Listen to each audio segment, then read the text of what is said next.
for me to sit and walk through a season of intense trauma and to still walk out of it, be alive, to be in my right mind, and months later still be able to stand from a place of victory and just share not just my story, but to still just be existing and in my right mind. I think for me, that's the whole, when you walk through the fire and in the flood, like, God is gonna be with you.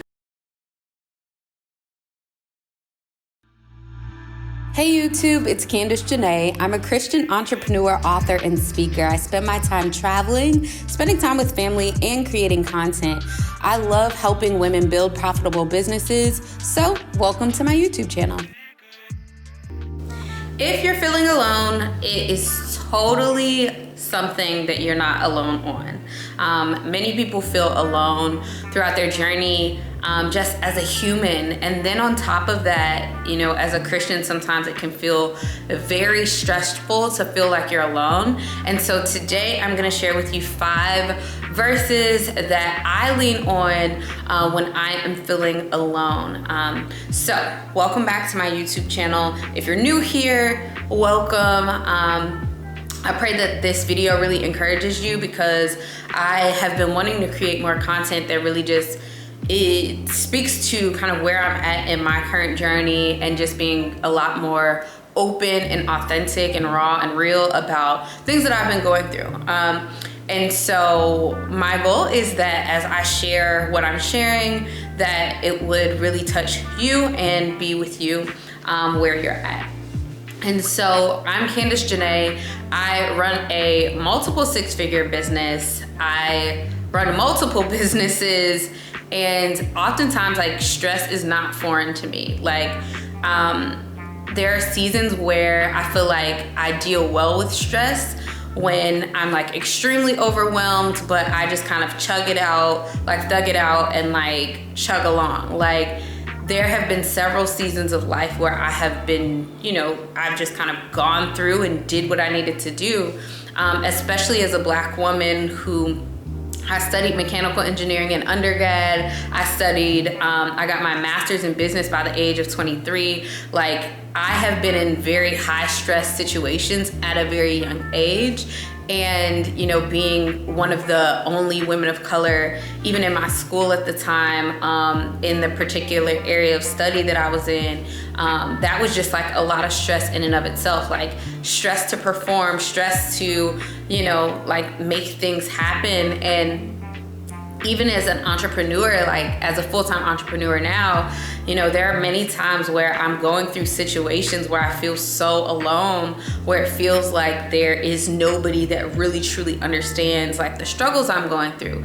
Now, while I believe that counseling and therapy is really helpful, and it has helped during some seasons of my life, you can't just sit and pick up the phone and call your counselor at any second of the day. I have learned to really lean on God and to lean into different Bible verses that really remind me that I am not alone. So if you're dealing with loneliness, I pray that these verses be extremely, extremely helpful to you. And I'm just gonna jump to it. So, the first verse is one of my favorites. It's Joshua 1:9. It says, "Have I not commanded you, be strong and courageous.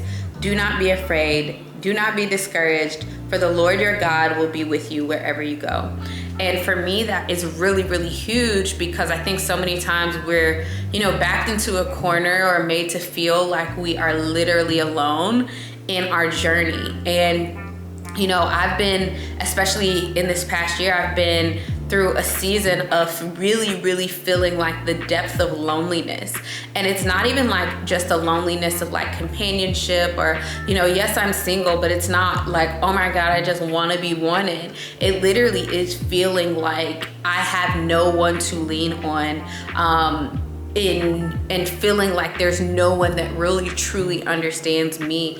And that has been really, really difficult to walk through.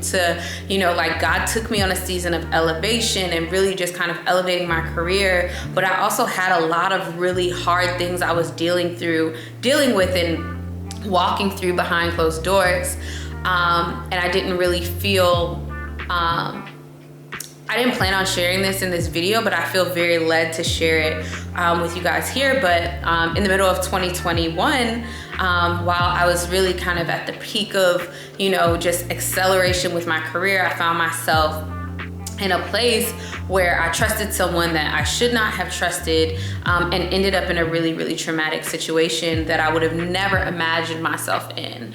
And I was in the process of writing my book, Bold and Courageous, being and doing all the things that God had been telling me to do. I had been really in my word. I had been focusing on God. I had been doing what he told me to do, but yet and still I found myself in a situation that made me feel completely alone and completely broken.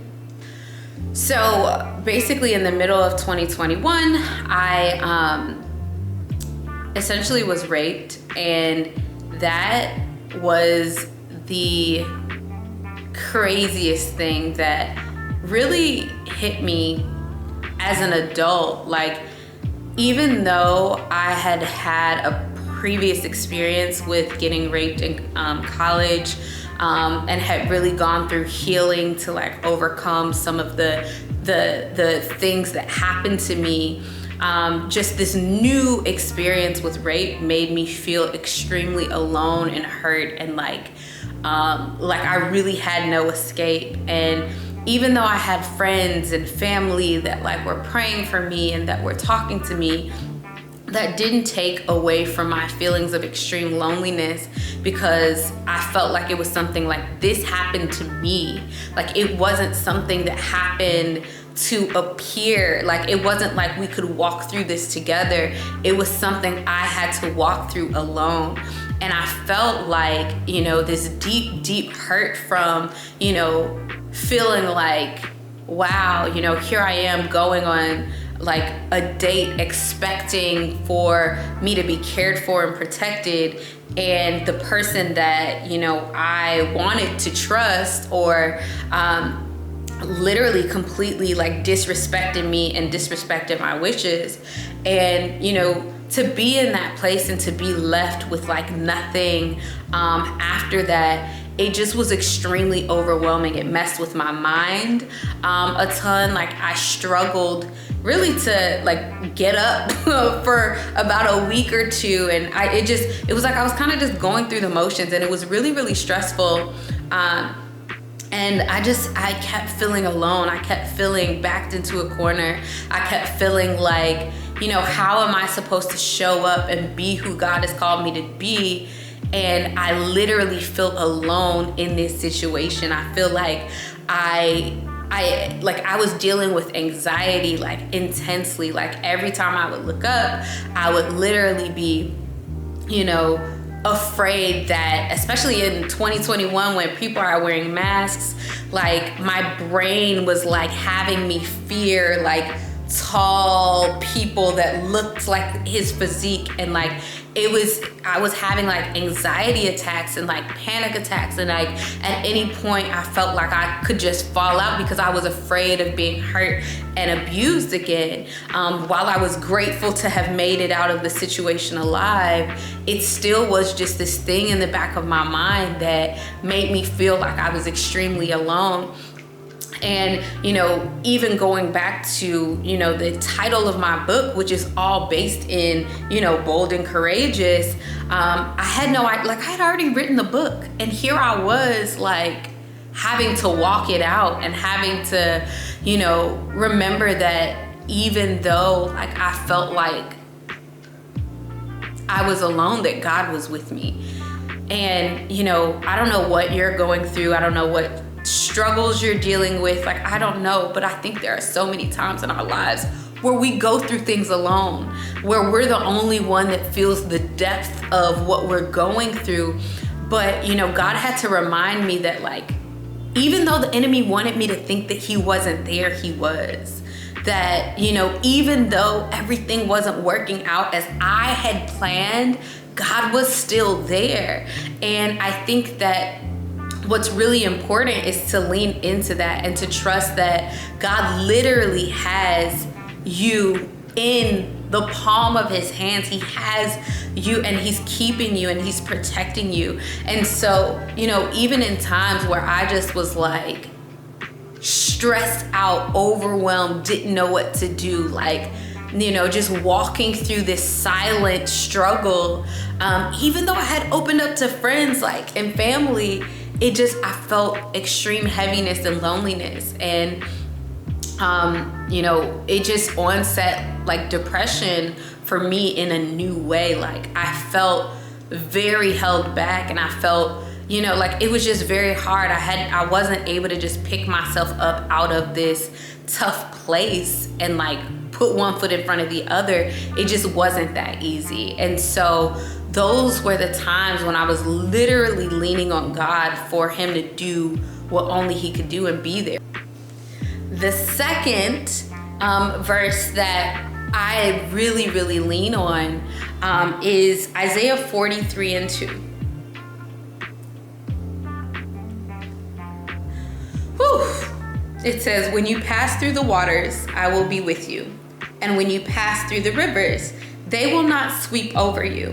When you walk through the fire, you will not be burned.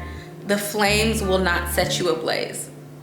And I think when we hear that, like, no, you're not alone and God is with you, sometimes you forget what that means. Like, for me to sit and walk through a season of intense trauma and to still walk out of it, be alive, to be in my right mind, and, you know, months later still be able to stand from a place of victory and just share not just my story, but to still just be existing and in my right mind.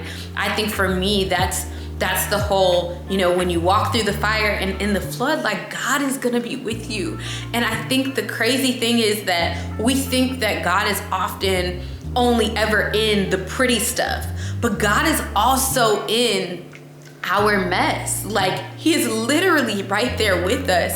And I think that, you know, this past season has taught me God's existence in a new way, because what the enemy tried to make me feel like was that because of the fire and because of the flood and because all of that, that was a sign that God wasn't there. That was a sign that God had left me and abandoned me. And I'm like, no, like, that is not the God that I serve. I know that God is with me through it all. And so for me, that's kind of where I landed, of like, I refuse to believe the lies of the enemy that's trying to tell me that God isn't with me. And I'm going to lean into the fact that literally when I am standing in the fire, I will not be burned. Like, the things that were meant to destroy me, I know there's like a reel out right now that's like, you know, watch out for those people who, you know, bounce back from the things that were meant to destroy them. But baby, listen here, okay? There are some things that the enemy literally sent to destroy us, but God will literally turn the very thing that the enemy meant for your bad to turn it out for your good. And I'm saying this because I've been in other situations before. Yes, I'm kind of still walking this situation through, but I'm absolutely on the other side of it, in the sense that it is not causing me to be depressed and down and sad and overwhelmed in the way that I once was. And so let this be a reminder to you that Isaiah 43:2 is that literally God will be with you wherever you go. The next verse is 1 Peter 5:7. And so the Bible says in 1 Peter 5:7 to cast all your anxiety on God because he cares for you. And, you know, I think for me, walking through this experience of like deep trauma and hurt, like, God wanted to hear how I felt about it. And I think sometimes we forget that we can have conversations and real conversations with God, like, Lord, I don't understand. Because my conversation with him was like, Lord, I've been obedient to you. I've been doing what I was supposed to be doing. I've been following you. How could this happen? How could I be in a position where this happened to me. And I was able to have those conversations with him. And, you know, oftentimes God shares that, you know, the greater the calling, oftentimes the greater the attacks. And so, you know, as much of a struggle as this past year has been, I just know that, you know, when I am feeling anxious and nervous and afraid and upset, that I do have someone to confide in. And that person, that confidant, is always with me, and I can open up my mouth and cast my cares on him, because he literally cares. He does not desire for us to carry our own burdens. These are things that he wants us to give to him. And that has been something that has helped me a ton as I've been walking this journey out. All right, so this next verse is Deuteronomy 31:6, and it sounds kind of similar to Joshua 1:9, but it says, "Be strong and courageous, do not be afraid or terrified because of them, for the Lord your God goes with you. He will never leave you nor forsake you." And one of the reasons why I want to make sure that I'm using Bible verses when I'm talking about this and dealing with like loneliness is that oftentimes we hear like, God will never leave you or forsake you. God will never leave you or forsake you. And that is a biblical truth. Like, God will never abandon you. Anytime the enemy tries to make you feel like God is not there and God is not with you, that is literally a lie from the pit of hell that you do not need to believe. And I say that because like our minds will literally try to convince us otherwise, especially when we're going through the fire and the flood. We're like, how could you be in this, God? I don't understand how you can be in this. Like, I have no idea. But we also know that the Bible is very clear, like, that God just does not promise that, you know, the journey is gonna be easy. Like, tests and trials of tribulation, tests and trials of every kind, like they're gonna come. Like temptations, they're gonna come. None of this stuff is, you know, like we act surprised when it happens to us, but we shouldn't, because God tells us that this stuff is gonna happen, but we also don't know what it's gonna look like. Sometimes the enemy hits in a way that we would have never expected, but that doesn't mean that God is not there and that you are not victorious. Like, you are victorious in God literally because he said so and because he's with you. Like, you literally have the God who is the creator of the universe that is literally standing with you. The God that is Father, Son, and Holy Spirit. So you're not even standing alone in this. There's another with you everywhere that you go. And I think sometimes we forget that God literally is there. Like, you're not alone. And, you know, I don't want you to feel like you should feel bad for feeling alone. Like, I think feelings of loneliness are, you know, it's an emotion. It's something that happens. It's a feeling that occurs, but bring that same thing to God and have conversations with him. And honestly, sometimes it can be easier said than done, but I'm telling you that when you position yourself to really, you know, lean into God, like, he will shift your perspective, okay? And then verse number 5 is Psalm 32:7, which says, you are, now y'all, I brought this one out of my archives, and I'll never forget this song because it's a song that I would sing over myself as a kid. And I don't know when I came across the Bible verse, but when I did, it would be a song I would sing over myself. So I would go, you are my hiding place, you will preserve me from trouble, you will surround me with songs of deliverance over me. And that would be like my little song that I was singing in the shower. I can't sing, but that's what I just did. Anywho, but it literally says, you are my hiding place. You shall preserve me from trouble. You shall surround me with songs of deliverance.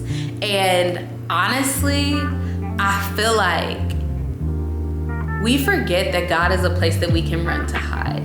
I think sometimes we feel like our situations are so heavy that we have nowhere else to go. And like a lot of us, we run to other things. I mean, you know, if I'm honest, I run to other things all the time.